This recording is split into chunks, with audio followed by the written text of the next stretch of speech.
says like whenever I'm presenting, please take due notes of few things because you might be tested on those things, and I might give few hints like where you need to focus more, because there are few things which you don't really need to focus too much, but there are other things which you need to focus way much more than that.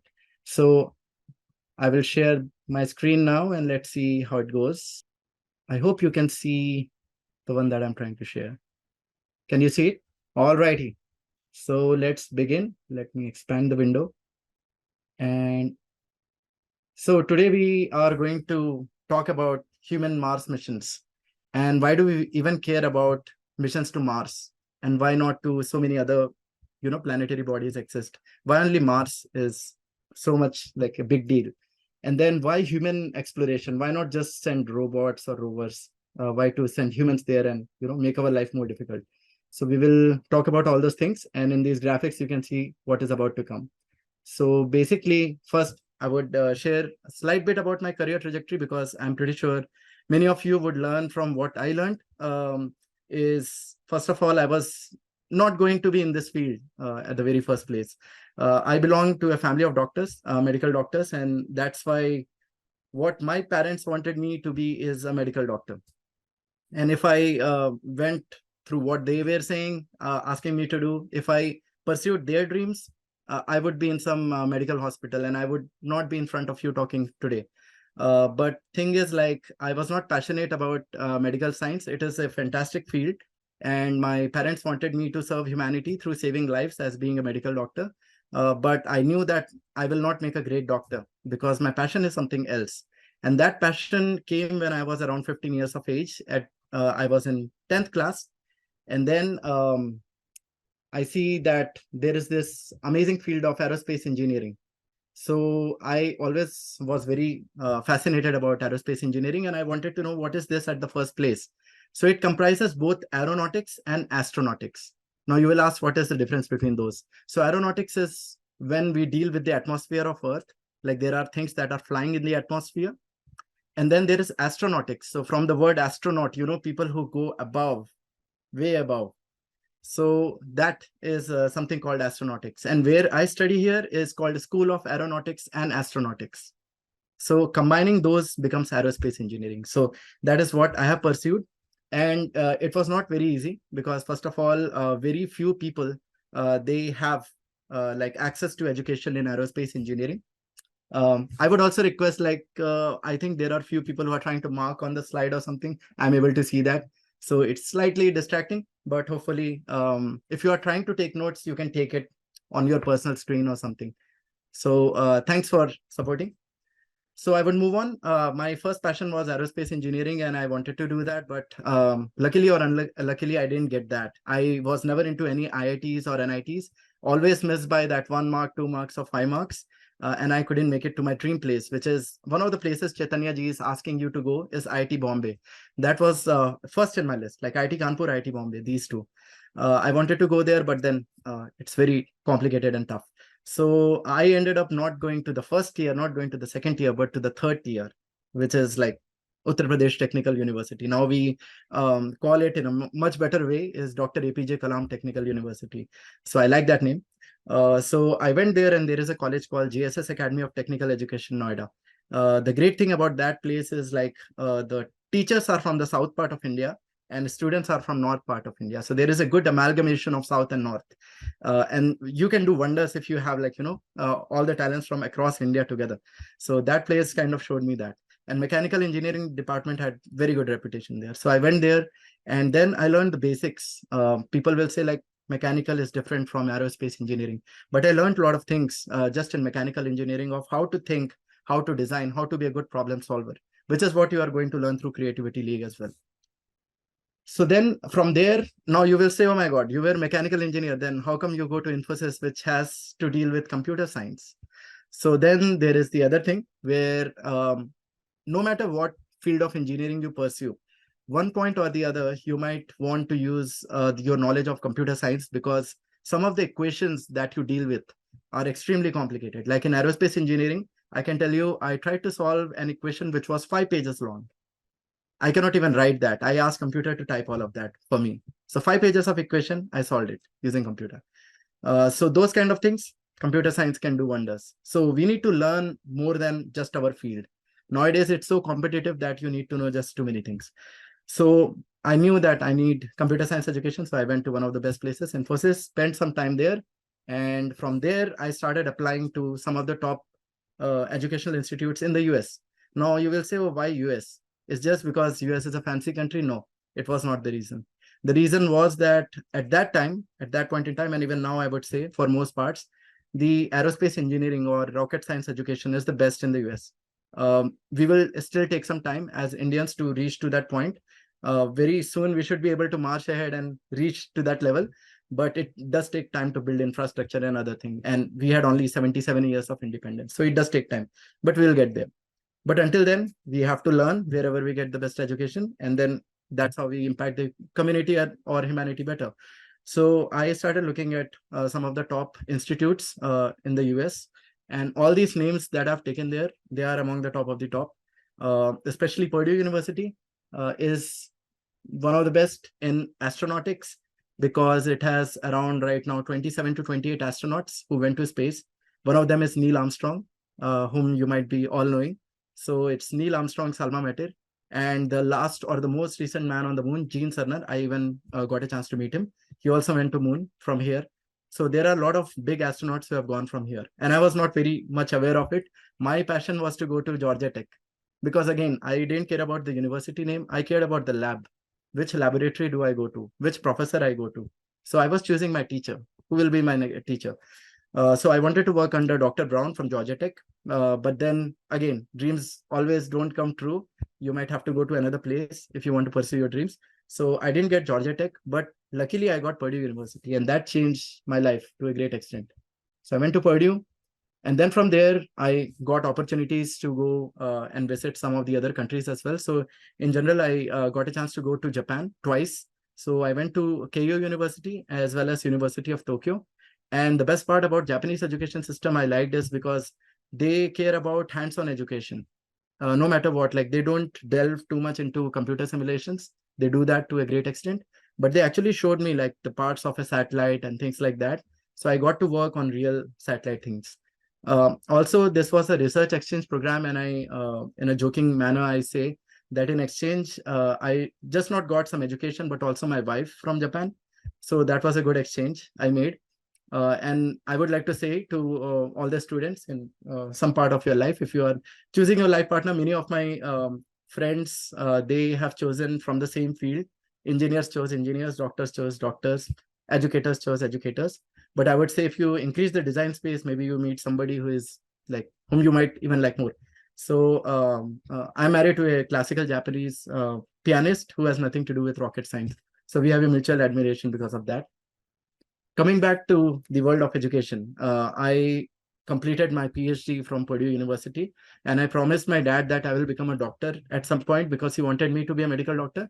But I kind of cheated my way and I got a doctor in front of my name, but I cannot prescribe medicines, but I still have a doctor in front of my name. So that is how I kind of got around my dad's dream. And then I went to a place called Auburn University where they were doing a Chandrayaan-2 type of project. So I was very interested, like, oh, this is cool, like Chandrayaan-2 type of thing that I wanted to learn and do. So I did that for an year, and then I came back to Purdue University where I started learning some other things. So I started learning explainable artificial intelligence, which is the third wave of AI. I started doing my human class Mars missions, as well as I delved into the field of systems engineering, which is a growing field in India as well. So all these things I'm talking about, astrodynamics, systems engineering, explainable AI, all these are growing fields in India. And if you all learn about these fields, you can make like great progress because other fields have been more explored. These are not yet explored much. So that's where I am. And I kind of covered, like I got a chance to meet a lot of great people at Purdue. I got to meet Buzz Aldrin, who went with Neil Armstrong to land on the moon for the first time. He is the second man on the moon. Got to share some ideas with him. This is my friend who works on the Artemis or the moon missions at NASA Johnson Space Center. So I have been in some good company and I try to get the best education. And then on top of that, I started actually taking lectures and started teaching people about rocket science. So this is me giving a lecture here to the students of my university, Purdue University. Also, I had some experience working with folks from NASA and SpaceX and some other companies as well, like DARPA, for example. So I got to do things in civilian space as well as military space, but more so I enjoy the peaceful purposes, which is taking humans to Mars. I also keep working, and this is what I wanted to share to the students is like many times what happens back in India is we are so much focused on results and we are so much focused on the high scores and points that we forget so many other things that we want to do in life. So chase your own dreams and try to improve your version, like make yourself better and better each day. Even today, I feel like I'm not the best version of myself, and tomorrow I'll be a better version of myself. So that makes me excited to wake up tomorrow and do some big things. So that is what I think everyone has to do, is to keep improving upon themselves. So what I started doing is I just did not stick to one field, which is my comfort zone, but I tried to learn so many different fields. So this is all what I have been learning and doing, all these bunch of things that I shared. And then I also started on personal front trying to become a pilot, or I recently have been a dad as well. So this is like kind of my full-time job of taking care of a baby. That's another kind of course. I also tried to meditate, run in half marathons, be active in sports. So you need to be well-rounded, and that makes you a stronger person for the community, because you are very well-rounded in your approach. Also, I started actually two companies back in India in order to help Indian citizens, the Atmanirbhar Trust and the Atmanirbhar Solutions. So it is made in order to help those who are kind of struggling in order to get ideas to make themselves better, be it a business, be it like a student is struggling giving an exam. So we are trying to make Indian citizens strong. So we are kind of trying to do some groundwork there. And as Chaitanya ji mentioned, I operate actually 3 YouTube channels, out of which one is purely focused on more so about Purdue University, higher education in the US, and things like that. So that is how I try to disseminate information, because I consider myself lucky enough to reach here and gain some information or knowledge. But if I keep it to myself, I'm not doing a fair job. And that's why I'm here today sharing job with you, which is education. And these are my inspirations, and that is what I tell all the students as well, is like choose your heroes very carefully, choose right set of heroes. I hope all of you know all these eminent people. This is Dr. APJ Kalam. Both Chaitanya ji and I have been fortunate enough to meet him in our time. Then we have Neil Armstrong. I unfortunately couldn't meet him in time, but I study in his Neil Armstrong Hall of Engineering. This is Kalpana Chawla, who motivated me to actually take on aerospace engineering. And this is my recent crush, who is Dr. Homi Jahangir Baba, who thought of India at a time when not many people would think that way. It's like crazily amazing to believe in 1940s he's thinking so much about India. And among top of my inspirations is my dad here on the right. He's doing his own ways of serving humanity by being a medical doctor. But all those people have inspired me to become the Desi rocket scientist, which I'm today. Now, enough about myself. But the idea there was not to flex about my achievements, but more so about to share a journey. And I was just like a student, like how you are. Just that I persevered, was patient, and I just took my chance wherever. I took calculated risk. So all that, you should also try your best to do those things.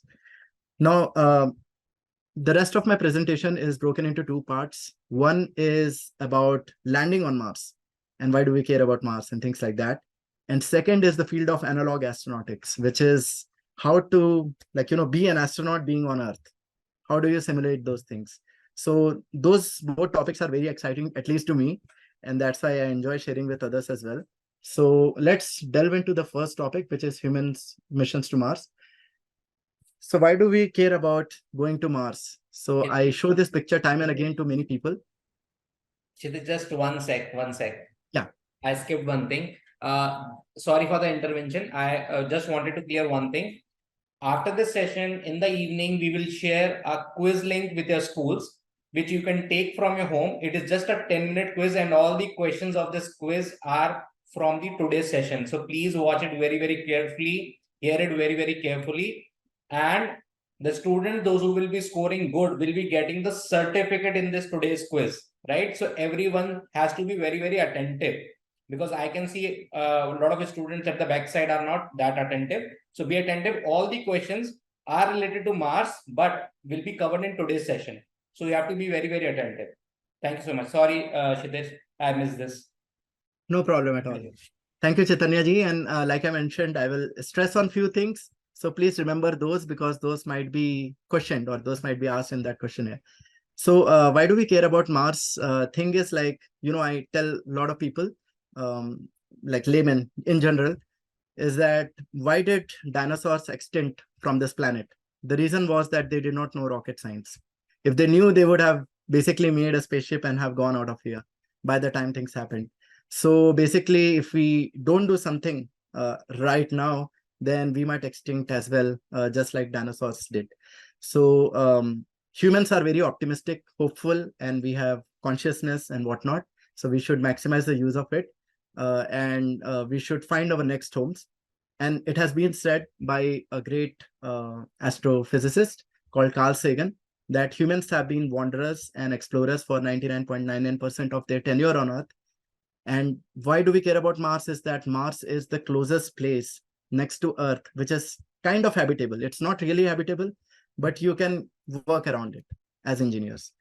And it also has a lot of answers pertaining to how the solar system started, as well as where are we going or where are we heading to with regards to Earth. Because it is said that there used to be a river that used to flow on Mars, but now it's not anymore. Just like in India, we used to have Saraswati Nadi, but not anymore. So we should learn from those things and try to make changes even on planet Earth. Also, many times people say, oh, why do you spend so much money on space? And that's a frequent question that scientists from ISRO and engineers from ISRO have been facing. But the real answer to that is, like, what you make for space is going to benefit people back on Earth as well. For example, many of you use GPS every day. That's a spin-off. Its spin-off is a thing which is made for space, but it helps things on Earth. So GPS, pacemaker at heart, things like those. Even the CCTV camera is a product of space. You might not have known that. So a lot of things that we are building for Mars actually can help the life on Earth as well. And if we just send rovers, we can do only limited kind of experiments. But when we send humans have a very different way of thinking and approaching things. Even if you take a simple example, like the way our eyes see, there has been no camera built that can match our eyes. Like, that's the creation of God or whatever you call that, great supreme being. No camera can match human eyes. So things like those, we cannot match some of the things that humans do. However we advance in AI technologies, we cannot match humans. I can bet my money on that. So we need to keep doing this. We need to explore more. And Mars is the next, like, logical destination as our home. Also, in this pursuit, ISRO has sent a mission called the MOM mission. It is called the MOM of the other missions. It's Mars Orbiter mission. So this is something you should, I think, take a note of it. Mars Orbiter mission or Mangalyaan mission. This is a pride for us. In 2014, we successfully sent an orbiter, and this is an orbiter mission. It just went around Mars.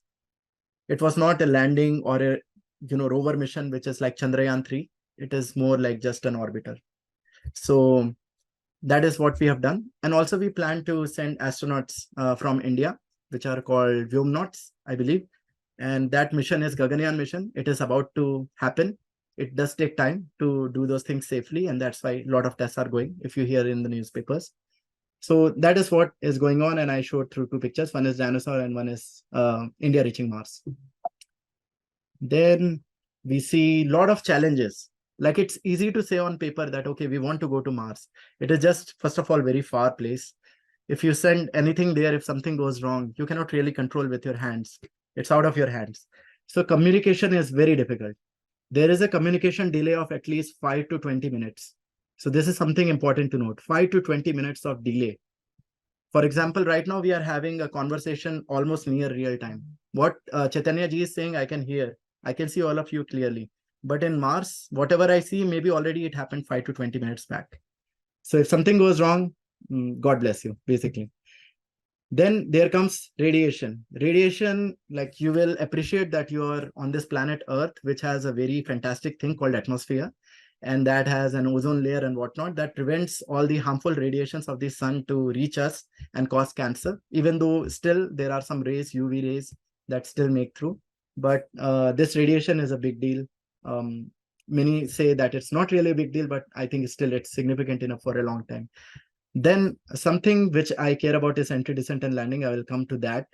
There is also like if you send any mission to Mars, you need to support human beings, especially it's a human mission.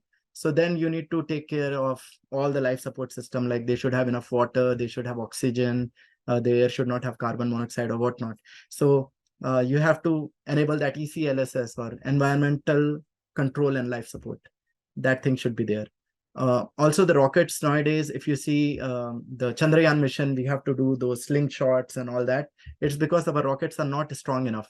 We do have the Bahubali rocket, but it's not strong enough to send things directly to Mars. So that is still something that we are dealing with as a challenge.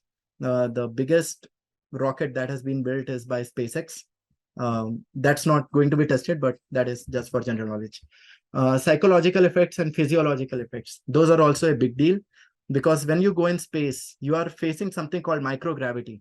You are not under Earth's gravity. So when you are in Earth's gravity, a lot of things are happening on your body.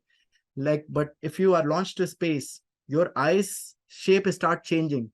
So you cannot see well. And your bones and muscles, they start going away. So you become thin and thin and lean and lean. So it becomes very, very difficult to stay and survive for long. So people are trying to take care of that as well. Also, when you go to a mission to Mars, for a long time, you will be away from Earth, and you will be like in a dark kind of, atmosphere. So you cannot see anything for a long time. Just imagine, you have to go on a ship through sea for a long time. Then for a long time, you cannot see trees and whatnot. So then your mind starts becoming like, you start getting a lot of stress. As people know, that we had like the unfortunate COVID scenario where people were stuck at home. So imagine that happening for so long, like almost a year, you are in just one room stuck, something like that. So it's very stressful. But what I dealt with, because I know that I cannot solve all these problems together, I was always very interested in how to land things on Mars. So far, we have landed only an SUV on Mars, a car kind of on Mars, but not beyond that. So it's very, very challenging. So I'm going to talk about that. So what is this entry, descent, and landing? So when you are coming in Martian atmosphere, which is around 80 kilometers of height, you start having that sensible atmosphere. The problem with the Martian atmosphere, which I will be talking about in a subsequent slide, is that it's not very thin and it's not very thick. So you have to be very smart about how you land things. Now, entry is, as the name suggests, it enters the Martian atmosphere. So it just enters here. You can see it will enter and then it will try to slow down. You will have to, like, this is kind of a blunt body. Blunt body means like it has just a huge surface. It's like just huge cap, which is trying to stop kind of thing. So it is trying to do that here. And then after some time, when you gain control over your vehicle or your spaceship, then you start the descent, which is like you are just going down. Enter is just you entered. Now you are trying to descend and trying to like slow down further. You open parachutes or whatever. And then final landing, you will start doing a powered descent. And this is the sky crane maneuver and the descent, the final part of the descent, and this is the landing. So to have all these things done in sequence is very challenging. Like people took a lot of time to just think about this sequence. And if anything goes wrong at any point, your whole thing, and engineers spend 5 years of their life just working on this, and $1 billion just gone, just like that, if you make just one mistake anywhere here. So it's just very unforgiving, aerospace engineering field or rocket science. And that's why people keep saying, oh, you can do this thing, it's not rocket science. That's the very reason, because in rocket science, you cannot make mistakes. Failure is not an option. So I hope you understood entry, descent, landing. Just go by the words. Entry, enter, descent, you are descending, landing, you landed here. So that's pretty much entry, descent, and landing. And those engineers who work on this are called EDLers. And they mostly, you will find them in NASA Jet Propulsion Lab, JPL. Now, how many times have we landed on Mars successfully? We have around 10 successful soft landings and many more failures. Like many times we failed. One particular incident I wanted to share is where um, there was a miscommunication between Lockheed Martin company in the US and the European Space Agency. European Space Agency used SI system, which is like meter, second, and all those things. But here, people were using pounds and feet, so they were using the American system, English units. So then because of some miscommunication, the information that the European Space Agency people sent was in meters, but then the Lockheed Martin people took it as feet, and then the whole thing got destroyed. It landed, it basically crashed. Mars Polar Lander mission around 2000 year. So this is a good thing that you should check out in your free time. Is that Mars Polar Lander mission. It failed, and the reason for failure was just one very simple human error of units change. So always whenever you write any number, numbers makes no sense basically. Always write numbers with units. Communicate well as engineers. So that is what we learned from that failure. So far we have around 7 successful rovers. I think it is 6 successful rovers, and one is by China and 5 by the US, and one I think didn't even row well. And those rover names here are Pathfinder, Spirit, Opportunity, Curiosity, Perseverance, and Zhuron. So I will go through the names again. These might be asked, so just pay attention. Pathfinder, Spirit, Opportunity, Curiosity, Perseverance, and Zhurong. Zhurong is the one Chinese one. And you won't see any Indian name because we are yet to go there. So I'm hoping those students sitting there, some of those take up that challenge and take India's flag to Mars and land a rover there, lander and rover system there, just like how we did Chandrayaan 3. So that is the next biggest challenge. And I'm pretty sure some of you in the crowd are those set of minds who will make that happen. Also, we had a helicopter on Mars called Ingenuity, and that is called the Wright brothers moment on Mars, when the very first time in a thin atmosphere of Mars, a helicopter took off. So that became a very, very big thing. Now, the major challenges with entry, descent, and landing, which I showed you, enter, descent, land, is the atmosphere of Mars is 100 times thinner than that of Earth. That is a big, big thing. Like Earth has a very thick atmosphere, very thick atmosphere. So because of that, you can land something like a space shuttle. You can have like a plane kind of system where you use drag. Drag is like something which is pushing you all the time. It's dragging you, pushing you back. So you need that drag force, but you don't get the drag or the push because Mars does not have enough atmosphere. So that is the problem. It's 100 times thinner. This is a very important thing to note, 100 times thinner. And because of that, you have problems like heating, because when you enter with a very fast speed, I will tell you the speed, 6 kilometers per second, which in kilometers per hour is 20,000 plus kilometers per hour, around 21,000 kilometers per hour. At that speed you are entering, and then you strike all these particles of atmosphere. Then it starts like, burning. It creates friction, it starts stopping, and then you burn like a sun. So that's a big problem because you don't want to burn. You want to like survive that thing. So you have some systems which try to protect that. Also, the other problem is that the Martian atmosphere is not thick enough. Like it's not like moon. So it is thick enough to create problems, but it is not thick enough to solve problems like Earth. Like Earth, we can just slow down and reach. On moon, we can just use the propulsion system. We can just fire the rockets in the opposite direction and can stop. But both of these tricks don't work on Mars. It is somewhere in between. So it's a brutal world. Martian atmosphere. Everyone fears of that. The other problem is once you even land, then it's not like a runway. There is no runway or, like an airport or roads built there. It's going to be very rugged terrain. So for this reason, because of higher elevation, southern hemisphere of Mars, like the whole southern hemisphere of Mars, have not been explored much. That has been a big challenge. Also, when you land, many times what happens when you land, the elevation is so bad that you can tip. Like the thing that has landed can tip. So if it tips, you are done. Like it's so far, you cannot go and fix that thing. It just, if it goes off, it goes off. And at some places, what happens, it lands too close to the rocks or other things. then you cannot deploy the solar panels. You have to deploy the solar panels because that's how you get all your like power. Without power, without energy, you cannot run anything. So you need energy, and that energy comes from sun, and for sun you need solar panels. And if you cannot deploy solar panels, you are done. So that is another problem. Also, testing for these enter, descent, and landing. Like I come with very smart tricks to enter, descent, and land, but on Earth you cannot even test a lot of those things because on Earth the atmosphere is different. To mimic Martian atmosphere is difficult. Also, it's very costly to develop these testing things. So it's very, very difficult to do those. And for that, that's why you need education in computer sciences, because you can do a lot of things just on computers. You can create virtual worlds and do your things on that. So that's why I highly recommend people learn about things like Python language, MATLAB, C++, things such as those will help you a long, long way. More so, Python language is like the state of the art right now. In any job here in the US, at least I can tell. Now, what I'm sharing with you are actually all of the approaches. The one on the right is basically what I have kind of been using. But the ones on the left, or the ones which are drag based or propulsion based, those are the ones which NASA and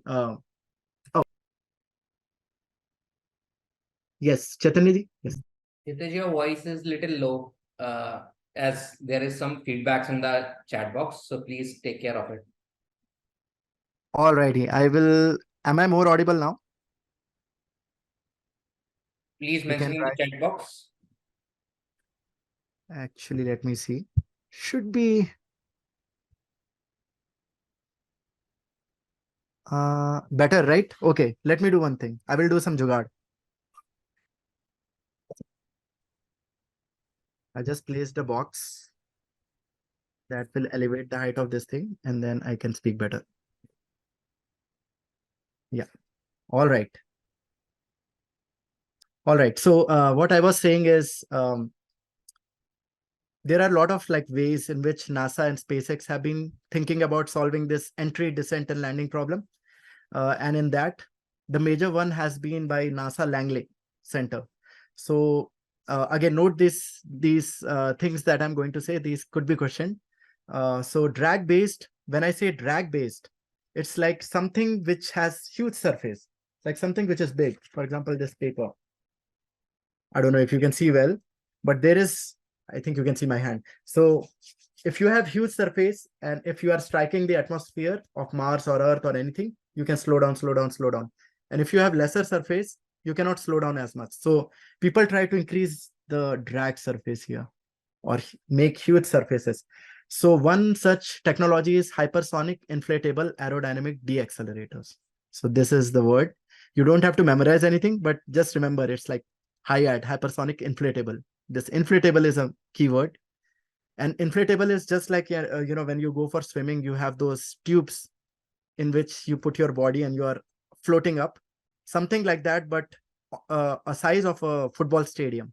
Just imagine that huge thing is required. 23 meters of diameter is required for a HIAD to stop something which has humans inside. So this is HIAD, NASA Langley. NASA Ames, those people, they came up with another idea, which is called Mary Poppins approach to land on Mars, which is basically using an umbrella-like structure. Now, we have many times imagined, like, you can jump from the first floor of a building with the umbrella and, you'll just fall down without hurting yourself, which may not be the best thing to, try out. But there are people who are actually taking that seriously and using umbrella-like structures, which can create those huge drag surfaces because umbrella has like huge that surface. And then you can slow down using that umbrella structure. So that is called adaptable deployable entry placement technology. Sounds fancy, and the funny part is like all these people first make the word adapt and then they work around it. So that's how they got that.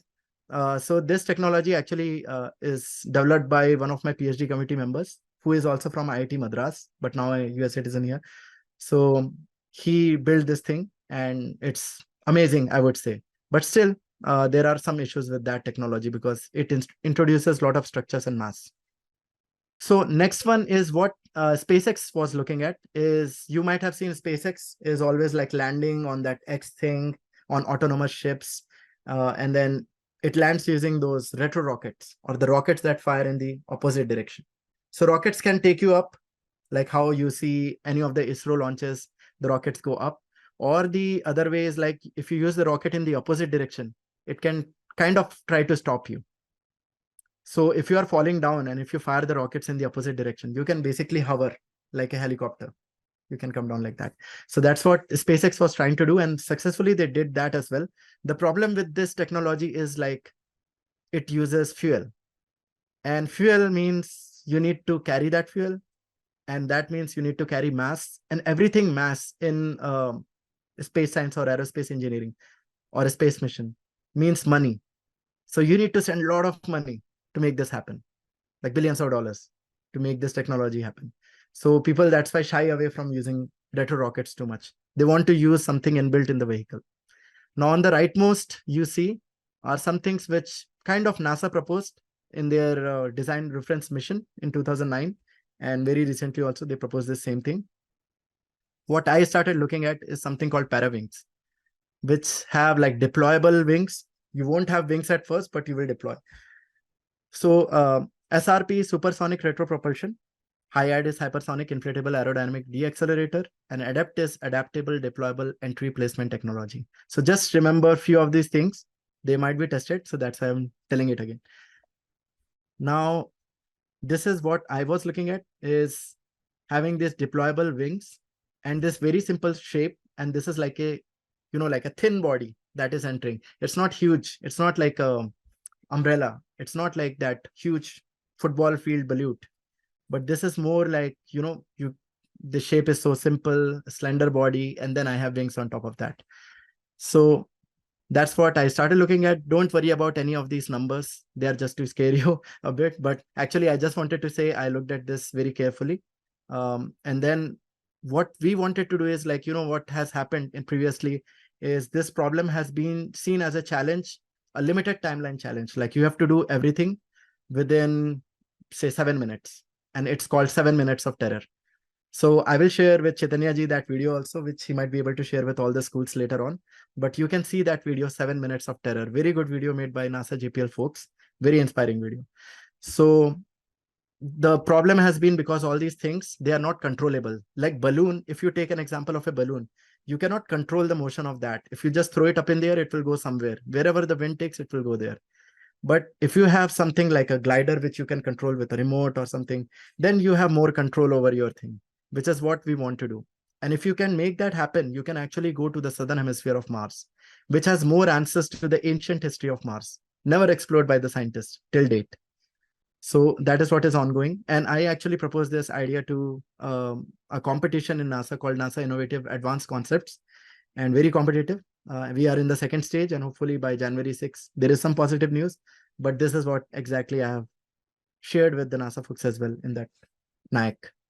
And what I was talking about is the current problem is people want to land like this. It's basically seen as a rock, a big rock that is falling, and you have to somehow stop it, use propulsion, use supersonic retro propulsion or parachutes or whatnot. But then people have not been looking at this flying concept, which is what we started looking at, is how about you can cruise and loft. And this term in the green, you don't have to worry about the dynamics part. This may be way beyond, like, I'm pretty sure like 6th grade students might not find it very fancy. But this part of the equation, you can see this is called acceleration. And this part is the one where people have been struggling. And what if we start doing these things, instead of acceleration term, this becomes a deacceleration term. Like this becomes a stopping term. Instead of making things fast, this will make it slow, because I'm able to change this gamma. Gamma is flight path angle, and flight path angle is related to this. So in simple terms, it's just like I am able to change the way this thing flies. That concept of flying itself was not looked at much. So that is what we started doing. And then people kept talking about that ballistic coefficient and things like that. And everything is revolving around drag, not lift. So we started looking at lift, and I came up with these new ideas of equilibrium, glide coefficient, and such. So this is what I proposed. And this is actually my master's work, my master's of science or master's in engineering, you can call it. So this is what made me get that degree is I showed that we enter at around 80 kilometers here, and then we dive. And then when we dive, we have to follow the heat rate constraint, which means you don't want to burn. So you have to fly in a way that you are not going to burn. You avoid the denser part of the atmosphere. Like you don't want to go into thick atmosphere right up front at high speed. Then you strike something called G load constraint. Now, what is G load is like, when you drive a car or a bicycle or anything, if you drive it too fast and try to take a turn somewhere, then you feel a force on your body. One is, of course, the Coriolis acceleration and things such as those. But then some of the things are due to the acceleration itself. Like you drive so fast or something stops you so fast that you feel the load on your body. That is something which is the G load constraint. It's like it's so fast, it hits the atmosphere that the load on the vehicle is too much and it can actually break your spaceship into pieces. You can actually get destroyed. So you don't want to do that as well. So G load is extremely important. And then at certain point, you can do like how you do. You can just fly at a straight line. It's so simple. And then you loft and you reach somewhere. And this was impossible to do so far. Like nobody can loft so far and land at higher places on Mars. So to make this impossible possible, we have to follow, like we have to try these things. So at least on papers, I have kind of proven that this can work. And the other funny part is like related to my story about solving this problem. This looks so simple on paper. When I went to do this using math, physics, and other things, I tried at least 10,000 ways and I failed. More than even Edison, I failed in doing this thing. And then what happened is like I started questioning, like, am I not able to solve this because I lack capability to solve this? Or is there something else wrong? So it did happen. I went to India for 3 months and I took a break from everything. And I just said like, okay, I will just focus and solve this problem for 3 months and nothing else. Eating, sleeping, drinking, I was just thinking about this problem. Even in shower, I was like thinking about this problem to that extent. And then I said, why I can't solve this problem? Then later, I just questioned something, which I think all students should do, is whatever is taught to you comes through books or some of the research papers or something. That is also written by some people. Not everything is fully proven. Many times it happens that the information that you get could be incomplete. So what I got was an incomplete information. And based on that, I was trying to solve the problem. And that education is given at Georgia Tech, Purdue, and all top universities in the world. And nobody knew about like something that was already solved in 1980s. People overlooked that. And then they kept teaching something which was famous in 1960s, long back, 60, 70 years back. And then nobody looked at that small part. And because of that small part, I was not able to solve this problem for more than a year. I was just stuck. And then once I changed those things, like actually my PhD became applied mathematics, not even aerospace engineering, applied math, something in which I failed in IITs. That is what I was actually working on during my PhD. And I used that, like I improved the mathematics, and then I was able to come back to the same problem. And I solved so many other problems on the way. So that is something which I learned is like textbooks can be wrong. So don't blindly believe what is taught. Always question, because questioning makes you more creative. And that's what I think Creativity League is all about, is to, like question your assumptions, be smart about like how you are approaching things. So this is my final answer, which I got after, I think, 1.5 years of hard work. It looks so simple, but I know how much hard work went into that. So this is basically proven on computer that this can work. I'm still working using another method to solve this. And I submitted a paper to IEEE Aerospace conference. Next March, I'm going to present on it. So fingers crossed, let's see what happens with that. But this is something which I solved. And this is my way of kind of trying to approach this problem. One fun other note is SpaceX people did see this idea. And in 2016, if you go and see what they proposed in their conference, was an idea which was based on those like, big surfaces, blunt bodies, they are called. But once their team saw this, and my actually advisor or my PhD professor, he took this idea to them.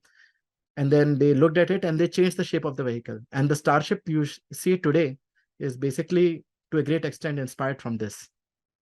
And if you see their trajectory also, it changed very much to this. They don't have the loft, but everything else is very similar. They didn't used to have like that before. So that's so much fun. like how you can help people out.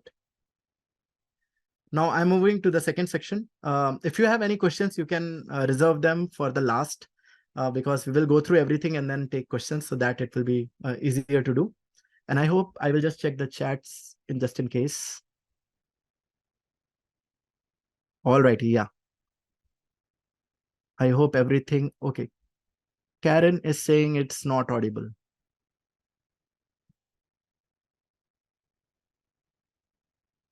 Just one moment.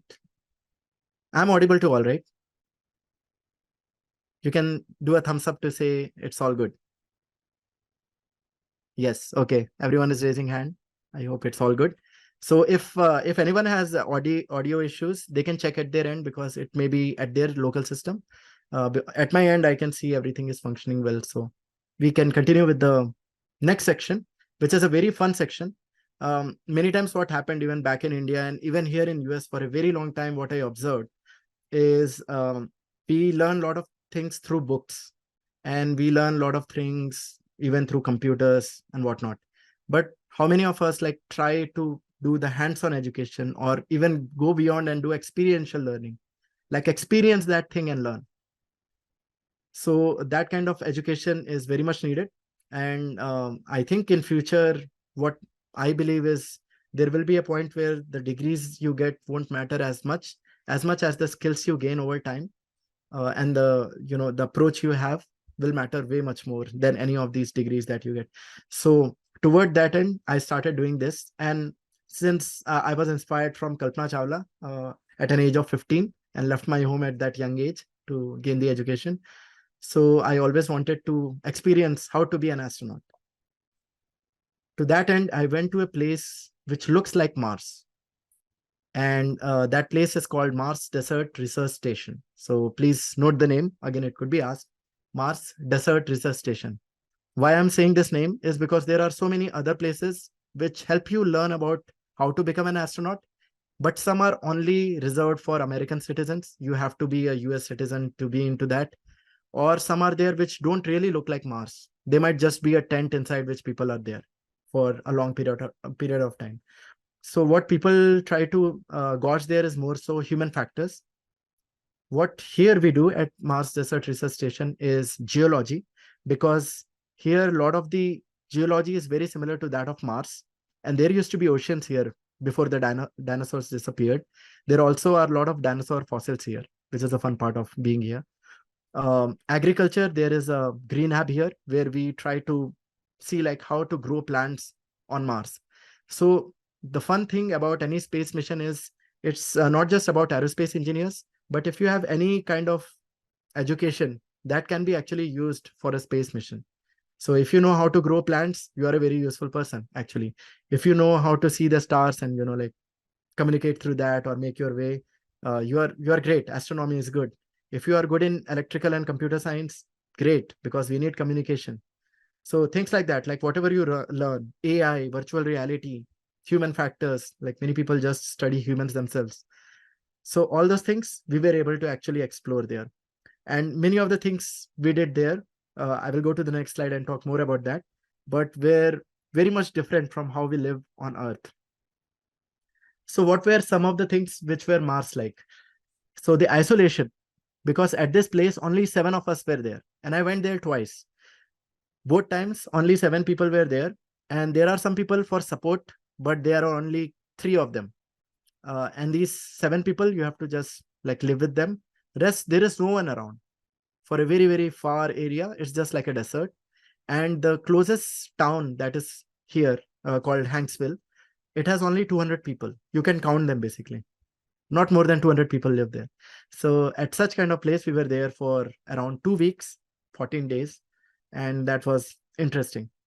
Second thing is geology here, as I said, is very similar to Mars, because what makes Mars red is iron content in that. Because if you would have seen rust, that is because of iron getting rusted, right? So that kind of thing makes it red. And that is what makes it red here. What is not similar to Mars is the gravity. You cannot get 1/3 gravity, or Mars has 1/3 gravity of Earth. So we cannot create like that thing here. It's on Earth.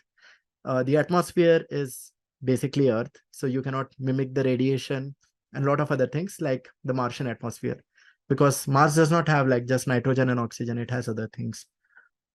So that's about it. And if you see, there are like a lot of these units. So you need to learn so many things, like how to drive these rovers and go to a place using maps. So you need to know navigational skills. You need to be in these tunnels on for a very short time and basically run inside them, because you are not supposed to be outside long. This word habitat basically means home. Habitat means home. So this is home sweet home. We used to call it hap sweet hap. This is green hap. Green hap, green is for plants. So all the plants were here, and they were exposed to lower sunlight. Like people were studying those kind of things, because Mars is far from Earth, it gets lesser sunlight. So the photosynthesis process and other things, they get immensely affected. Also, we were budgeted on a lot of things like water. We did not have enough water. Only for 14 days, whatever water we get, we have to use that very wisely. The food we got was very limited. The communications, the very first time when I went, we barely could send messages. Like there was a time window from 7 p.m. to 9 p.m. Only then we can actually send information back and forth. So that kind of thing also happened. And the power was, there was a backup generator, because of course, after some point, the sunlight won't be there. So we use solar panels for most parts, but then we had a backup generator, which was propane run. There was also an observatory to observe some of the phenomenon really related to sun as well as to some other planets or dark sky. Um, those were some of the things. And then I actually initiated this first team from my university, because I always wanted to see amazing folks around me. Most of them are my actually lab mates. We all went together for the very first time. Before that, a couple of people went from Purdue University, but this was the first time we all went together. And I was in the second topmost position, which is the executive officer, because in order to become a commander, you have to go there at least once. So I was not there like that. But I would like to tell all the students that if you want to become a great leader in future, you may not opt to be a great leader, because like my dad, he always wanted to be a great follower. And I am of a different mindset. I want to lead. So I learned this thing, like if you want to be a great leader, you also need to learn how to be a great follower, because only then you understand how to, how a follower feels and then act accordingly as a leader. So that thing I learned over this as well. That is not taught in textbooks as such. All this you learn through experience. The second time when I went, I luckily was chosen to be the commander this time and represent my university.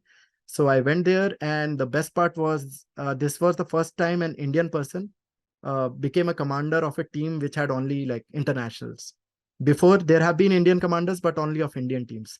This time it was a test of Indian leadership, like how these people from US and Canada are going to follow my rules at a place where there are only 6, 7 people around. So that needed to learn some more leadership skills and to represent India at a great scale. So that is what I got.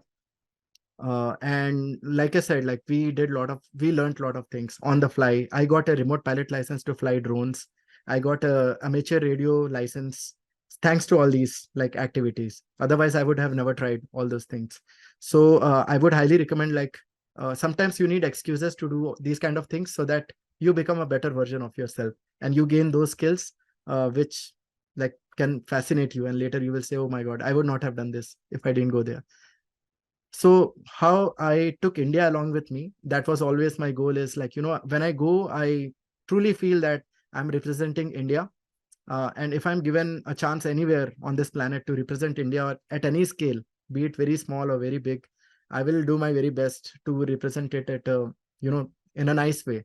So one thing, the very first experiment actually I took there was based on how we can use yoga and meditation. We call like yoga here, people call yoga also. So yoga and meditation, how we use that to condition the mind and the body of humans who have gone to Mars. Because when you go to Mars, it's like a 7 month, 1 year journey. Your body becomes deconditioned. Like I said, your bones and mass, they all start like going bad. So if you use yoga and meditation, you can do a lot of things. So that is what I was trying to explore. 2 weeks is a very small time to do such experiments, but I took India along with me that way. The other thing was India leadership I talked about, is like now over time, you would have seen India has grown as a country of leaders, not just like followers. And we are not just chasing things, but we are trying to make things which other people chase. So that is a change of like this century is India century basically, and we all have to make it happen. So that's what is needed, is a good leadership. I also shared chai, masala chai, poha, whatever I could make Indian food to make people aware that India is not just a country of curry and naan, which is what in even my wife's country people, they say in Japan, they all say, oh, you just eat naan and curry. I say, no, we eat dal also. We eat so many other things which they are not aware of. And it's our duty to make aware of them. It's not their fault. They just don't know about that. So you need to make aware those people. Also, I did like a lot of funny things. I made people watch Laksh movie in 3 parts. And I instilled in them the faith that our Laksh is to, go and accomplish our goals, whatever we have thought. So our team went and, we wrote a lot of things related to that. Also, I took Indian culture and religion. Like we have so many religions there in India. That's the best part, is the diversity. So I presented that. Also, I talked about like, even a simple thing where I actually died on Mars in simulation, according to them, because something happened, my airflow was not there. I basically died on Mars. But then I was revived using a technology. So I wrote in a article that I was revived using a technology which was used in Ramayan times, which is the Sanjeevani Bhuti technology. So in that way, I was trying to bring Indian culture into picture as well, and make Americans and Canadians understand that we have a lot of culture. Also, I did an outreach event with Space Kids India. So um, Times of India have been kind enough to publish few things about this experience. And then I was making poha here. Here we are doing virtual reality meditation. And then every morning I will make people meditate, ask them to think about nothing, which they said, how do you do that? How to think about a blank. And then I'm meditating outside in space. So those kind of things I was doing. And this is one very fun experiment I did. And I'm not an ECE major, electronics and communications engineer, but I learned about ECE. And fun part is like in India, as well as I think here, they do something called first year engineering, in which you learn about a lot of those other departments. If I'm a mechanical engineer, still I have to learn about electronics and communications. So whatever I learned back at JSS during that time in India, I actually used that to give an exam here and to get a certificate through which I was able to operate these systems. Otherwise, I'm kind of illegal to use all these systems, the radio handled operated devices. So I actually built this Yagiuda antenna set, which I have seen actually at IIT Kanpur in Tech Kriti event. They have their own festival. So there they have this fox hunt contest where people are with this Yagiuda. So from there, I got that idea that we can use this thing, and we can, there are like situations on Mars, like there could be Martian storms. If you would have seen the movie The Martian, Matt Damon, so in that there is a Martian storm, although it's shown in much more exaggerated manner where people are flying apart and all that. That's not really true. The truth is that when there is a storm on Mars, all that happens is like you cannot see anything well, because it just is like just too much dust in the sky, you can say. So you cannot see anything, so you will be basically lost. So if you are lost, then how do you make your way back? Because you have limited oxygen supply and you have limited, those life support system. So then all these previous technologies, because there is no GPS on Mars yet, you need all those satellites to be placed. There is no compass that can operate there because the magnetic field is not strong enough. So what we did was, we have these Yagiuda antenna, we have certain transmitters which are fitted, say, at your home or habitat or some other place. Next time, actually, we placed it at a place called BTS. Just for fun, I named it that. So I said BTS is on Mars finally. And then we use this handheld radio and the Yagiuda antenna to receive the transmission from these transmitters and make our way back home.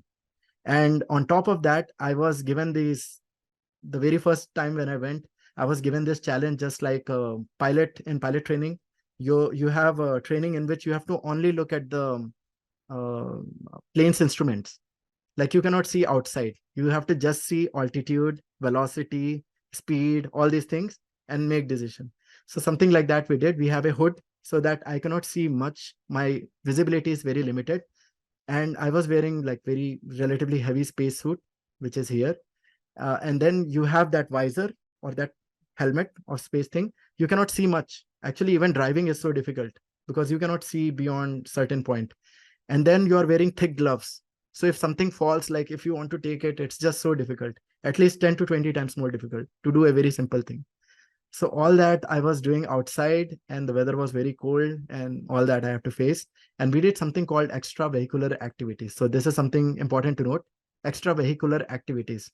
This you will hear a lot when people go for spacewalk from International Space Station, or in general, like when we go for these analog experiments. We just go outside our safe habitat or spaceship and do some extra activities, kind of outside vehicles. So extravehicular activities. That's why it's called. So I did all of that, and successfully I reached home. And the very last picture is like I found my home. So that was a happy picture. Although I was at a very high altitude, so I would have fallen down beyond that. So that's why I was stopped. And then this is something which is about to happen. This year is Purdue Mission Control. Uh, what I'm going to do this time, I've gone there already twice, but this time I'm going to work on the mission control side of things. And if you have seen a lot of these ISRO launches or NASA launches, then you will see some room like this where there are so many beautiful colored lights. And you will say, oh my God, this is a fancy place. They have just bunch of computers, and all these people have certain role to play. Somebody is into control, somebody is into, for example, that EDL person, entry, descent, and landing. Somebody will be just propulsion. Somebody will be just on the vehicle. So everyone has their role to play, and these people are actually so important. I will highly encourage, if you get chance, even I will tell the teachers to share with all the students to watch a movie called Apollo 13. That just shows how important this mission control is, and how they can save a mission, and how can they can save lives even while just sitting here. So 3 astronauts, they were in space around moon, almost about to die. How Gene Kranz and his team saved them. That's the story about Apollo 13. So something like that we are trying to replicate here. And what we are trying to do is this 5 to 20 minutes of communication delay, which will be decided. How this is decided is based on the location of Mars with respect to Earth at a particular time. So not all the time the Mars is at the same distance. It keeps like slightly varying. So based on that, it is decided like how much time. And then, as I said, it's an integral part of an mission. So I'm going to try to set this up by December, because December, 2 teams are going from Purdue, and I'm kind of helping them out. So that's my mission this time. And these are some of the more fun, fancy photos, which we have taken at that place. So it's a pretty cool experience. And actually, we ate this at the very end. What we grew as food, we ate that on the 14th day, our own grown food. And I learned farming there. So I really enjoyed that part, that how to measure the growth or the harvest of your farm. That is something I learned. So that is pretty much about my thing. And I will quickly go through another slide deck. And after that, we can take questions. Of course, like Chaitanya ji will be coming in between after the next slide deck. So I will kind of stop sharing this for now. And then let me bring this guy up. And let me share again.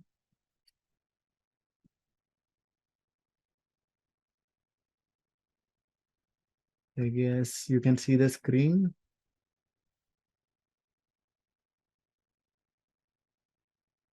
And I hope the sound works this time, because there is something related to sound. So everyone is able to see it? If I receive a thumbs up, that means everything is fine. You can see, are you a problem solver screen? Yeah, I see some hands raised up. That means everything is good. I'm hoping it's all good. All righty. I will just check the chat session. Just a moment. Yeah, okay. Everyone can see. That's great. All right. Let me see. So let's go back to the very first one. Do you think you are a problem solver? That's actually a question you should take back home, which is what Creativity League is all about. And ABL education, and even I, as a person, I would like to ask you the same question. Are you a problem solver?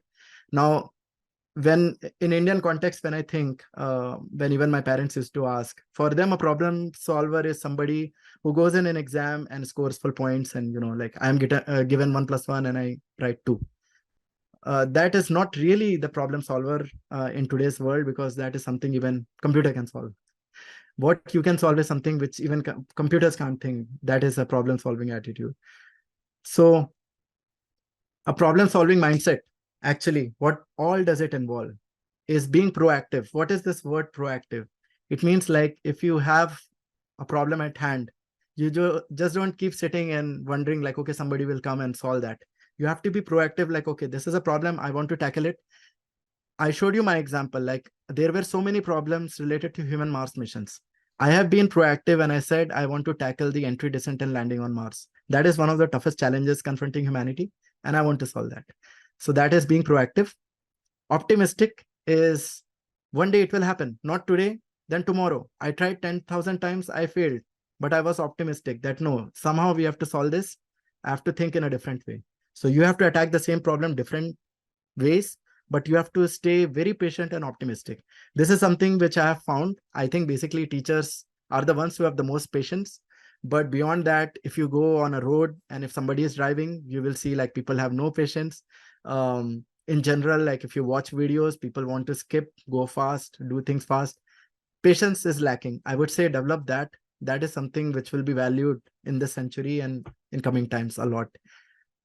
Also, a solution-oriented mindset is like you are not somebody who is just pointing on a problem that, oh, this is a problem. You are a responder. You go and respond to those through your artistic abilities, like through your thinking, that how do you solve it? Many people tell me like what my problem was. I used to think math is something you do, but I was told later that math is something you think. So you think math, something like that is a solution-oriented mindset. Like even math, you can think and solve. Also, you need to be a critical thinker, because critical thinking involves like attacking problems from all fronts, going pro and cons, weighing your ideas, and look, you might have more than one solution. So then how do you weigh your ideas that, okay, this thing I think will be the best because of this reason. So that comes only through critical thinking. Also, you need to be creative. So what I try to demonstrate is like everyone was trying to fall down. So the creativity part comes as like, oh, Mars has an atmosphere that is there for free. Why not fly in the free atmosphere? So that there comes the creativity part. Also, a willingness to learn and adapt. So that is more so from, I would say, even my analog astronautic experience. There were many times where we have to just accept like, okay, this is not the way it will happen. We will have to change something and then we have to adapt. So that came through more so experiential learning. Also, like the thing that I told, that 10,000 ways I tried to solve the problem and I couldn't get an answer. So I had to learn and adapt. Like, okay, this is not going to help me. So what do I do differently? And keep trying.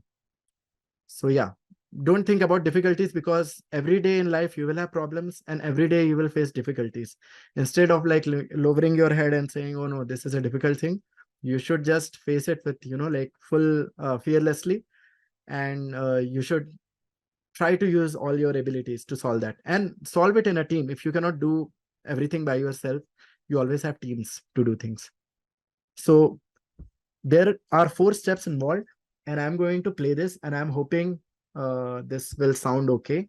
And for that, I will move my mic down so that. So there will be 4 words.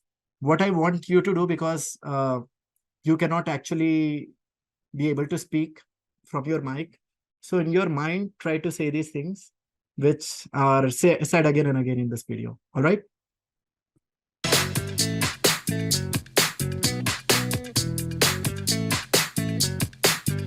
If I'm stuck and in trouble and I don't know what to do, there are 4 problem-solving steps that always help me through. Number 1, it's the yes step. S, say the problem. What is the problem? Number 2, it's the T step. T, think of solutions. What can we do?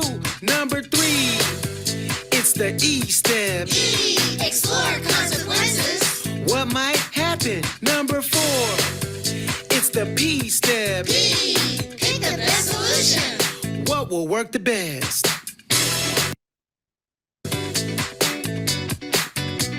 So remember STEP, step.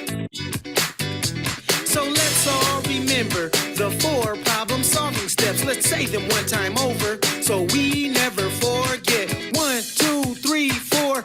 S-T-E-P. What is the yes step? Say the problem. What is the T step? Think of solutions. What is the E step? Explore consequences. step. Pick the best solution. If I'm stuck and in trouble and I don't know what to do, I use the problem solving steps. They always help me through. Cause I am a problem solver. I am a problem solver. I am a problem solver. I am a problem I solver. said I am a problem solver. I am a problem solver. I am a problem solver. I am a problem solver. S-T-E-P. S-T-E-P. S-T-E-P. S-T-E-P. S-T-E-P. S-T-E-P. S-T-E-P. S-T-E-P. T. All right. Are you a problem solver? Everyone has to say, yes, I'm a problem solver. And through Creativity League and through this experience, I'm pretty sure you'll become a stronger problem solver and you will follow these steps, STEP.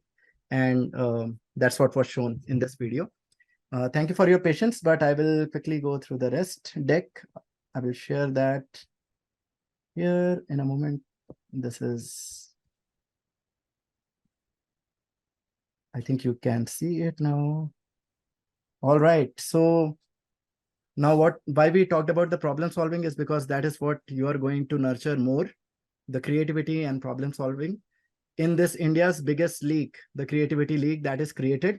And the biggest thing which I learned from Chaitanya ji as well is they have paired or they have partnered with IT Bombay, which I told you at the very beginning is one of my dream institutes. And I've been there in 2008, 9, 10, like that.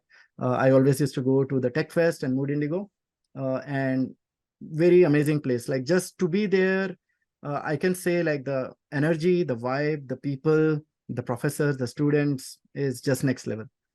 So I really enjoyed my experience and I will highly recommend everyone to have that experience of a lifetime there. And then of course, ABL Education and McCann's are leading this effort. And then if you are not aware, IIT Bombay hosts the biggest tech fest or technical festival of not just India, but Asia. And the funny part is its name itself is Tech Fest because of other places we call like, Tech Kriti, Kshitij, my name, and Sarang and whatnot. But IIT Bombay, you already saw, was a dream of many students like myself. But that's where you will get to do some workshops. I also did some workshops on gliders, like how to make gliders, RC gliders, boomerangs, water rockets. So all these I learned actually at IITs. And then when I came here to the US, they really liked all of my being like proactive there and, trying to indulge myself in those activities. And IIT Bombay campus since 1958, one of the great institutes of India, very respected worldwide. Like here, it has just got so much name. And on top of that, you get to meet not just students from IIT Bombay, but from all over the world. I just met so many exceptional people from all walks of life coming there together to solve some of the challenges. And Creativity League is trying to extend that on, from classes 6 to 12, which is a great effort, I would say. Commendable work.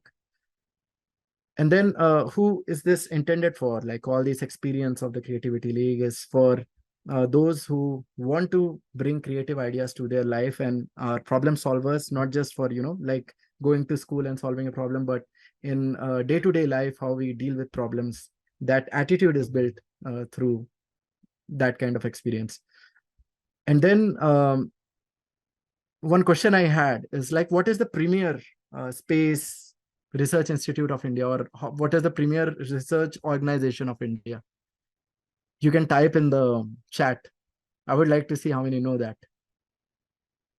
Because there are, I'm seeing some answers, at least one answer. Which is the most popular research organization related to space in India? Yep. Yeah, many people said ISC also. Of course, ISC is an educational institute, but when it comes to sending things to space, it's ISRO, it's doing that. So yes, ISRO is the place, and ISRO is one of the top places. Now, like, even here in the US, it's like lauded a lot because of what things they have achieved. I'm actually going to a conference in a couple of weeks, and one thing they have highlighted is the landing of Chandrayaan 3 on South Pole of Moon. So that big it has become that everyone at NASA, SpaceX, everyone is paying attention to that. Somebody asked a question. I will come back to that. Value of gravity on Mars. I gave you a kind of hint is 1/3 of that of Earth. So ISRO, luckily I got a chance to go there to Sri Harikota Center, and I told you about that mission control. I saw India's mission control, which is mostly shown in the television. That experience is so amazing. I cannot tell you in words. Even just staying there, I'm going to actually launch a video to show like how you can go there, stay, you just yourself, family, go watch like some of those space launches. That's just so amazing experience. I want all my family members to do that once in a lifetime at least. So hopefully maybe Gaganyaan mission, we all should go and watch. Although there are limited seats, but by then hopefully they expand the watching amphitheater. So ISRO, dream place. I always wanted to work there. I'm lucky enough to have a lot of friends from there, and I keep abreast of what all is happening in ISRO. Also, what is the latest mission of ISRO? If somebody can tell in the chat, what is the latest successful mission of ISRO? I see mixed answers, but I will get to the correct answer very soon. Yeah, I see mixed answers. So I would say I'm pretty sure everyone would want to type in there. But yeah, Aditya L1 is the most successful mission right now, or the most recent successful mission right now. Chandrayaan 3, of course, caught everyone's eyes, but Aditya L1 is the current mission to the moon. And then we have mission to Venus, and we have mission to just launching humans, which is Vyomnaut's Gaganyaan mission. So Aditya L1 is the answer, but Chandrayaan 3, most people got it right because it happened recently. But then after that, right after that is Aditya L1. All right. So I highly recommend, like, through Creativity League, if you are getting this once in a life opportunity, I just I envy you folks, because when I was a kid, I did not have Creativity League, and I did not have all these opportunities which you are getting. And you are getting a chance to go to ISRO. I got to go there after so many years in my life. So you are getting it so upfront, like so at such a young age. I feel you should take it with both hands. Also going to IT Bombay, I went there after a lot of when I was in my second year in engineering. So all that happened, but don't miss this chance. This is once in a life kind of chance where you might want to go back there again, but at least make a start. And this is what it's intended for. Also, Creativity League folks, ABL Education folks have promised that what they intend to do is to unleash your creativity, and also to provide you an opportunity to visit some of the best Indian institutions, especially pertaining engineering and science. And you can show your creativity through pan-India activities. It's not just your school thing, but it's across India, and you get to meet a lot of people, and you learn from them also. So always I will say, learn from those other people as well, irrespective of their age or careers. And then you get to connect with students all over India, like all those other students. So do that thing, take that experience, very wonderful chance. And this is one of my main inspirations, Dr. APJ Kalam. He said, if you want to shine like a sun, then you should learn how first to burn like a sun. And that's what you can get to do with these kind of leagues. Also, this opportunity is at a national platform, and it's not just about just competing, as what I said, it's not about 1 + 1 = 2. It's about how you think those things, how to think like a problem solver and create stuff through critical thinking. So you learn all those things, you will be mentored, nurtured, and those creativity and problem solving skills will be built inside you. So I'm very thankful to Chaitanya ji for giving me time to speak on this. And I think we will let you answer this one, okay, who will survive if this guy shoots this other guy? We can skip this. Yeah, we can skip that one. Okay, and then we come to the last one, where I will hand it off to Chaitanya ji, and he will be talking about some more cool stuff and detailed stuff, and also talking about some of these interesting gifts that he has to talk about to some of the students he has kind of promised based on performance. So over to you, Chaitanya ji, and hope everyone enjoyed. Thanks. Jai Hind.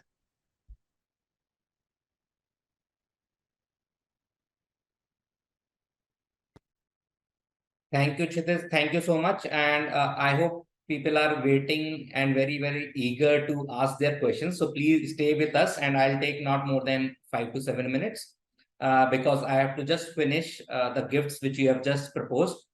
So I hope I'm audible. So this is a competition format. Creativity League is India's biggest league to nurture the creativity and problem solving skills. Why I'm saying nurturing, I'll tell you, because that is one of the competition format.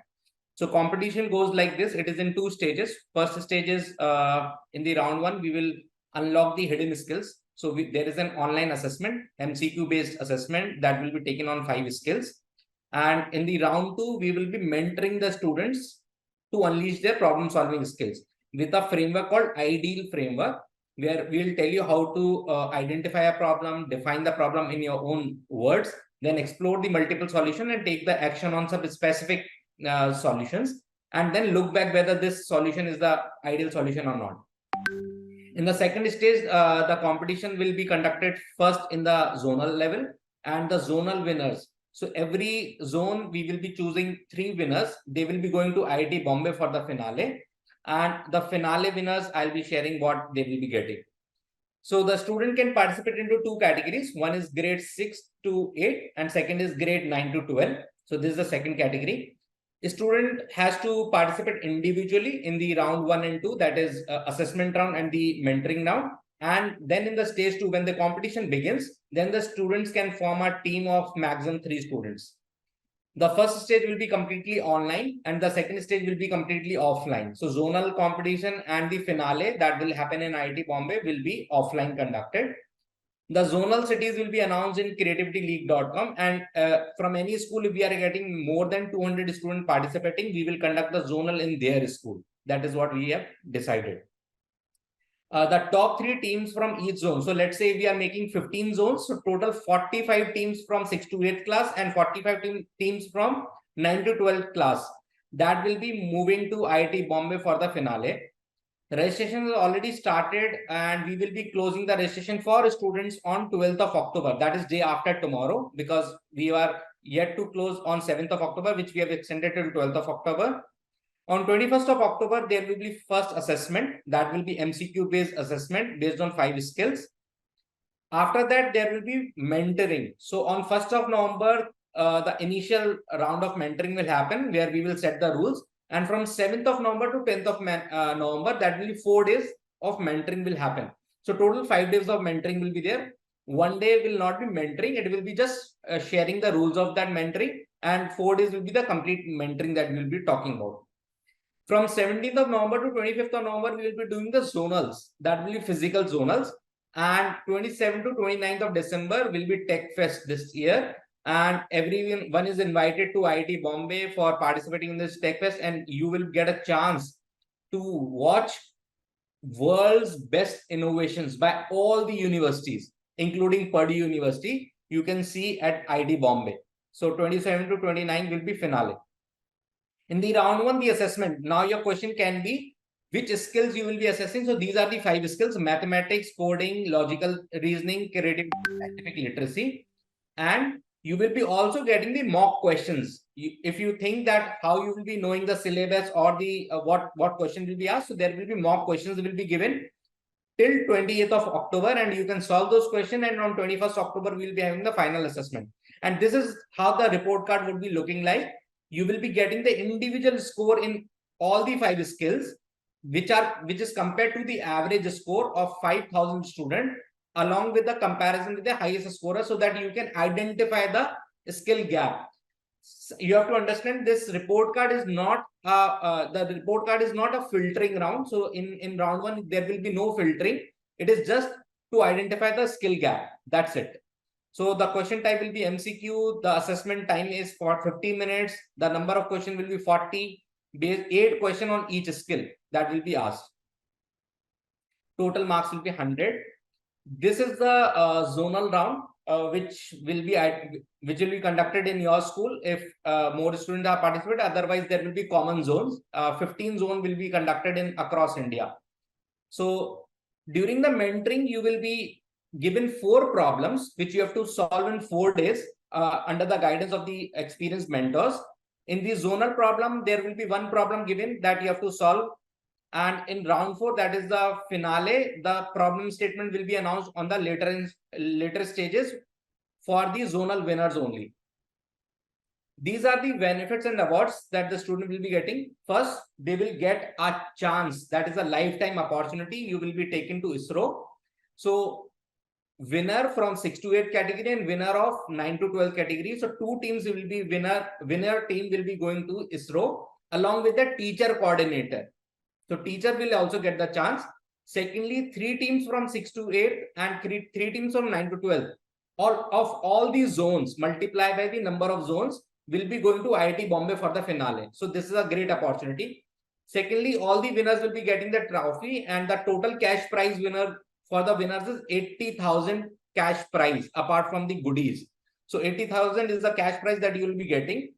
And the team which will not be able to win, but they have the good idea, they will be getting a creative team award.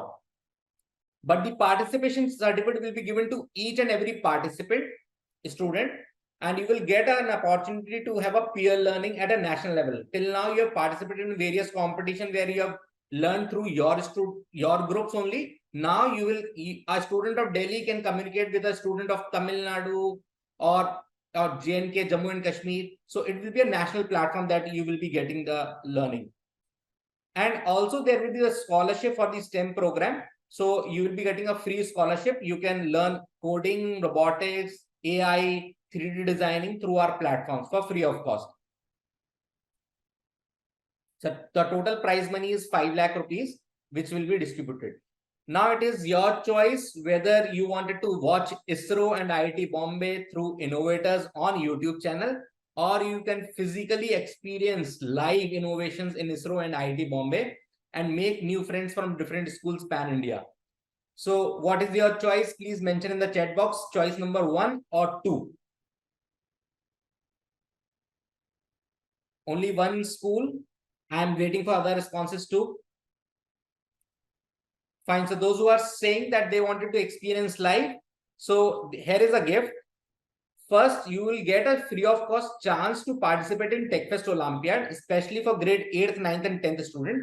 This is a Olympiad which is conducted by SOF. You will take that assessment, and again 3 students from each zone will be going to IIT Bombay for the TechFest Olympiad also, and they will be interviewed by IIT Bombay professors to test their critical thinking and pressure handling skills, and they will be getting a separate prize of 40,000 rupees plus a trip to ISRO.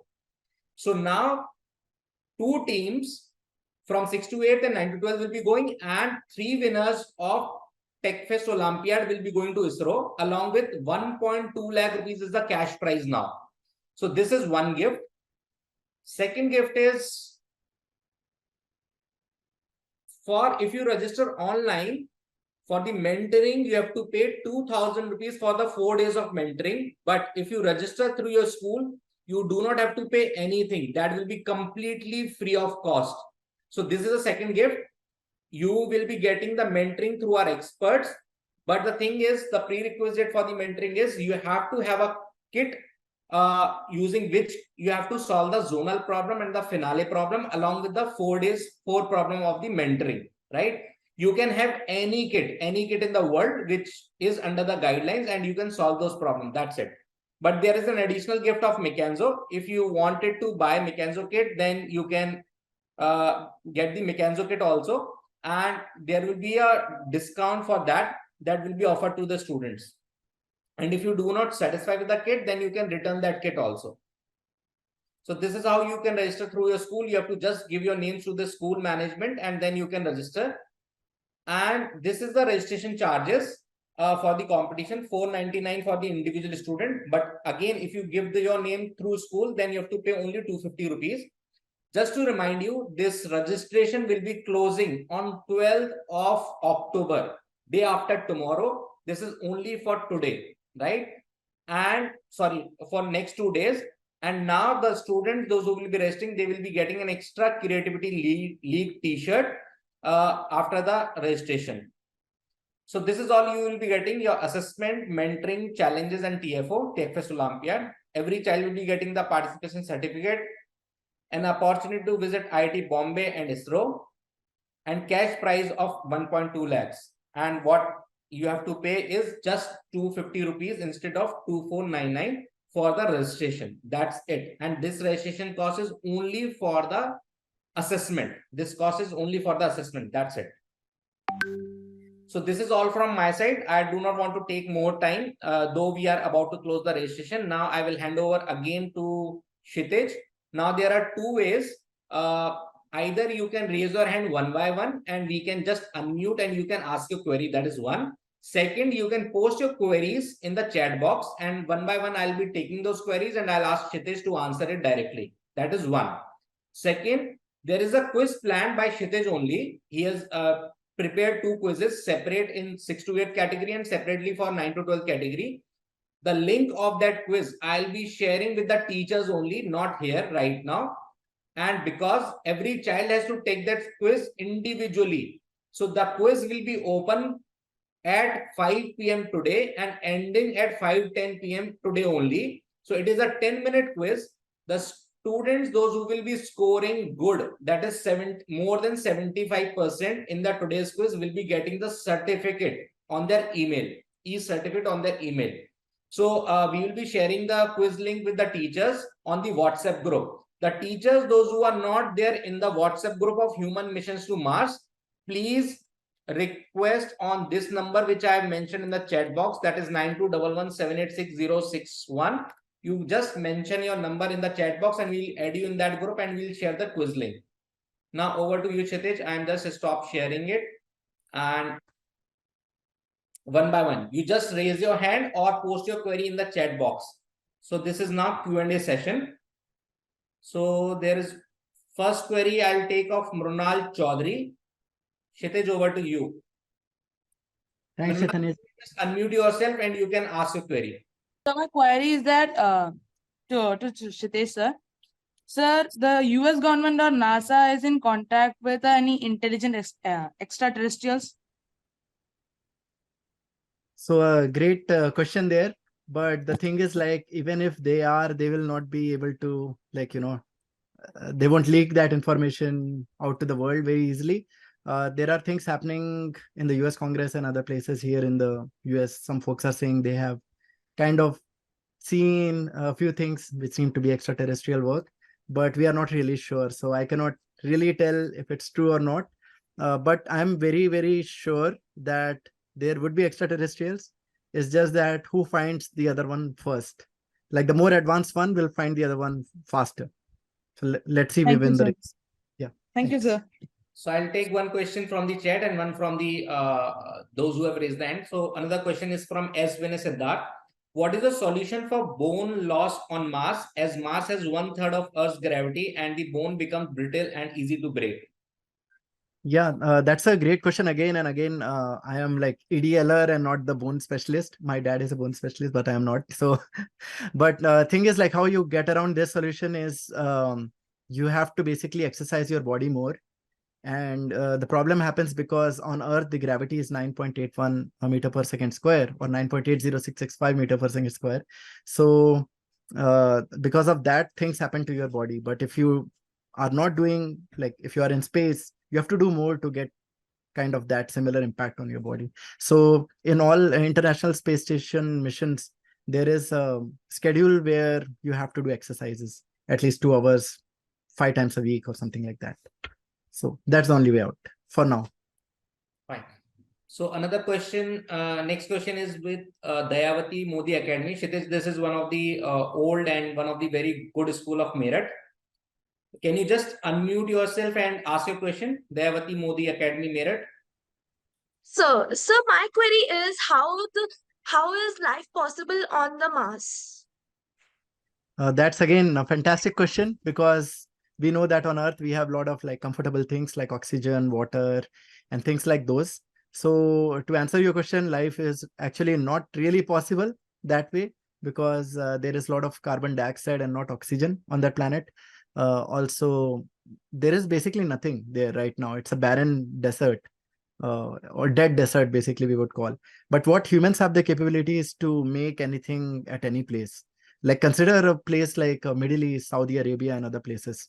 There they have like ice skating rinks and whatnot in a desert, 50 degrees Celsius thing. So humans have that, are really magicians. Like engineers are real magicians who can do anything possible. So we can create life systems there, but it won't be like we can change the whole planet in a day or two. Kshitij, next question is with Mudit Pandey. He is asking, how is the CHAPEA mission by NASA helpful in exploring Mars? This is again a great question. I have not read about this one yet, so I won't say a wrong answer there. But I think most of these NASA missions are mostly robotic at the moment. And then many of them, like either orbiter missions or lander or the rover ones, some are exploring the surface of Mars to know like where there could be like either signs of life, organic matter, where there could be water. If we have to send humans, where can we send them? And these orbiters, they are trying to understand the atmosphere of Mars, because we don't understand the atmosphere of Mars itself well. So in general, all these missions are geared towards understanding the planet better so that we can do the future missions, which are the more complicated ones, the human missions, better. Kshitij, I am unmuting Harshad Ram. Harshad, can you just ask a question? Unmute yourself and ask a question. What are the other elements present in Mars? I think if you say elements in the atmosphere of Mars, then there is mostly carbon dioxide, argon, some other gases. Like oxygen is very low. There is methane, and that's where people say like make fuel out of methane because it's there and it can be created out of carbon dioxide. On the surface, I think there is a lot of iron, sulfur, and zinc. I don't want to give a wrong answer again, but I think those are the main constituents of the geological part. Yep, iron, nickel, not zinc. Iron, sulfur, and nickel are the ones. Another question is from Chellamal Vidyashram. How to create biosphere in Mars? Again, a great, fantastic question. All these are like, many of these questions are regarding future of humanity and how do you deal and create, like, say, terraforming. Today you are actually interacting with the geniuses of India, na? Right, that's there. I've been there, so I know like the smartest brains reside somewhere there in that part of the world. But the biosphere itself, like if you want to create, first you will have to somehow create those life-sustaining environment, not just for humans, but for these other species. Only then there could be an ecosystem that could be created. And like you saw in the MDRS, we were trying to create that ecosystem, at least with the plants, because even if we don't need any animals right away, people can still be vegetarians. India is a great example of that. You can be vegetarian and still survive. So all you need at least is to grow plants there somehow. And there are few things that you can grow, potatoes and stuff like that. We are also looking at astrobiomes and micronutrients and things like that, which have a lot of dense nutrients in small sized plants.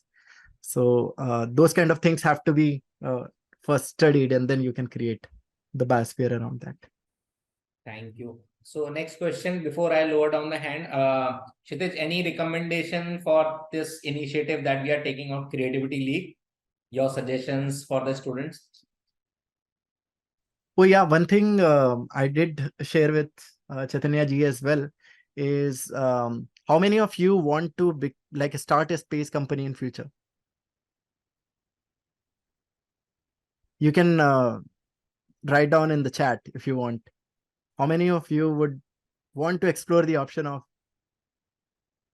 starting a space company? And if not like in real, at least trying it out in a league phase. I can see a lot of hands. Nice. Yes, that's the spirit. If you know, I can tell you one thing, the what should I say, the richest people on the planet right now each own a space company. There is a reason for that. Like why people go behind the rocket companies or space companies is that they generate the most amount of revenue if you talk in terms of an entrepreneur, but also they are trying to tackle some of the most difficult problems existing on the planet. So that's why it's a high risk, high reward arena. And I suggested to Chaitanya ji that this is something which I think, and I saw like in Indian students, a lot of that entrepreneurs that urge to become, a company owner or a business person, that is always there, and leadership thing. So that is yet to be tapped properly. It's untapped. And that's what I think should be done through the league. Like, this is, of course, a great opportunity to start. Always we start from somewhere. ISRO, IIT, Bombay, and IIT Kanpur, and these kind of places are great. Also, to take it to international level will be also fun, to have like people from all different parts of the world, because Indians, we all kind of like attack problems in different ways. But then when you see a South Korean solving a problem and a Japanese coming, and then they have their own style, and then you see like, okay, they have this thing good, and these other people have this thing good, then you learn like how to be actually a global problem solver.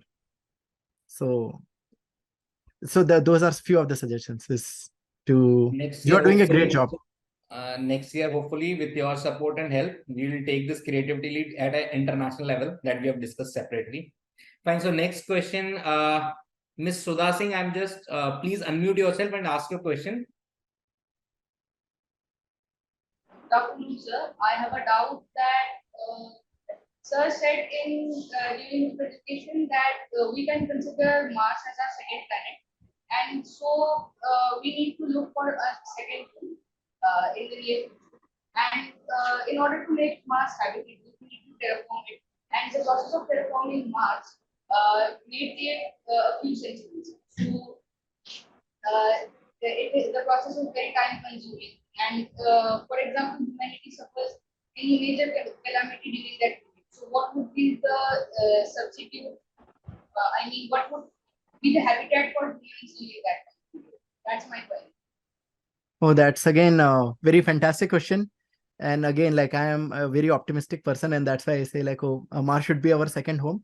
When I say that, in all, what should I say, with all taking all things into consideration, you are right that it won't be like you cannot terraform Mars very quickly or do a lot of things. Like, we don't have Earth like atmosphere also, so it takes a lot of time to change that thing. And many people are aware of that. But then, you know what, like, there was a similar situation back when there were Europeans, although I don't take them as a great example, but this is an example from humanity, is where those guys, they thought like, beyond the seas, you don't know what is there. There are like dragons or sea monsters or whatnot. And then people used to fear so much, and they will not embark on things. But slowly some people embarked, and then they found the Americas looking for Indians. That's the funny part. They were looking for us, but they found something else. But eventually they came to the US, and now you see here, I am also here. So eventually it will, I don't know how many of you have seen, there is a TV series called Expanse. I'm pretty sure like it won't be suitable for a lot of the audience here, but some who can watch, whatever the age limit is, that is some series which kind of showed me like what could be a future in 200 years or so. And interestingly, you might also see like some of the technologies are exponential in nature, and some are such which you won't even have thought before but are there now. Like ChatGPT, people didn't even know, and all of a sudden it's there. So things like that, you never know, things can change. But on a more realistic term, we should see all these as like temporary homes, and keep looking for our like, next destination, because we have been nomadic people. We left home and went here and there wherever we got the best resources. Mars might not be our final destination. It might be a stepping stone. And that's what I think. Like, even missions to moon, to Mars, will all help you to go to our next big home, wherever that is. Kshitij, before I take the next question, it's already 2:30 a.m. at your place, right? So No problem at all. fine. So should we go ahead? Yeah, And definitely. 83 more questions which have been pending, and few more. No problem. Fine. So we'll go ahead. Completely fine. You can keep your answers very crisp, and because Yeah. I think more questions are coming up. The another Right. question with Anju Chaudhary is, dear sir, I would like to ask why can't we just aim to land at a high place on Mars, and why do we have to do the loft phase then? Cruise phase would be enough. Dayavati Modi Academy. Yeah. That's again a great question. I would say all the questions have been great, but this is again a nice observation. That means you saw my presentation very well. If you saw that only, then you get these kind of questions. So of course you can do just the cruise and do that. The advantage of lofting is that there are just, like, through my study also I found there are just hundreds of ways to reach from the same starting point to the same end point. But then what we do as engineers, we optimize. We try to optimize, like try to reach fast, try to reach with the least amount of fuel used, try to reach with the least amount of risk, and things like those. So of course you can reach there, but then your velocity might not necessarily be very small at that altitude.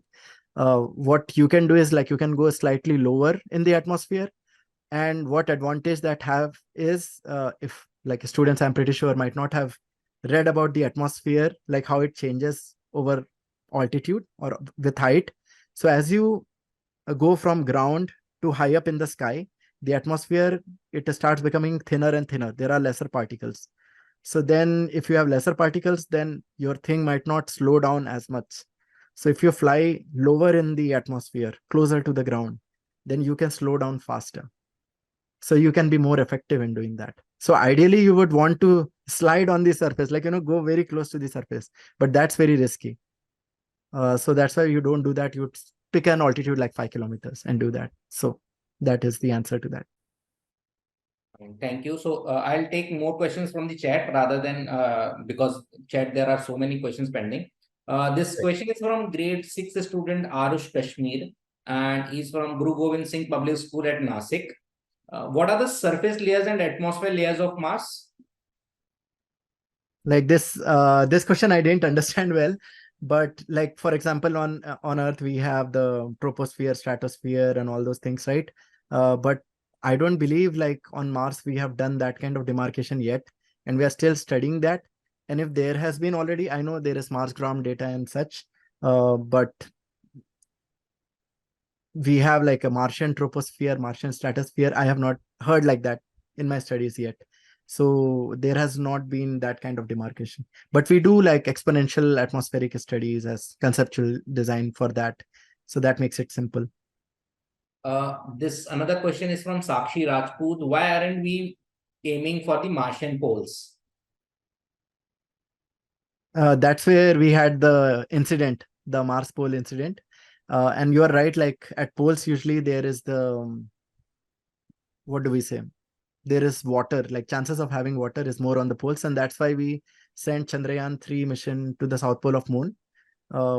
So ideally we would want to do that, but the astrodynamics, like the way you craft your trajectory to land there, is not easy at the first place. And that's why you would have heard like so many people crashing at the South Pole of Moon also, because the aerodynamics is kind of difficult. And then we had also one kind of like accident. Mostly people try to land close to the equator because it's a flatter land, and it has like some safe place to land at the moment based on current technologies, which are based on 1970s Viking era technology. Next question is from Oxford School. How is harvesting done? Also, how to gravitation is taken care of? I think this has been answered. Yeah, gravitation harvesting, you are saying harvesting of crops? Yes. I think like from what I saw is we grew, like we put the seeds in the Martian kind of soil at wherever I was at the Masters and Research Station. And there we, after like 2 weeks, we got the crops. Then we kind of did that great harvest, got everything out, like what is edible and what is not. And then we kind of had these huge cylinders in which we put all the kind of leaves, microgreens. And then we tested the volume and the weight of those things. So that was the... Next question is from Sumi Zinoha Vez.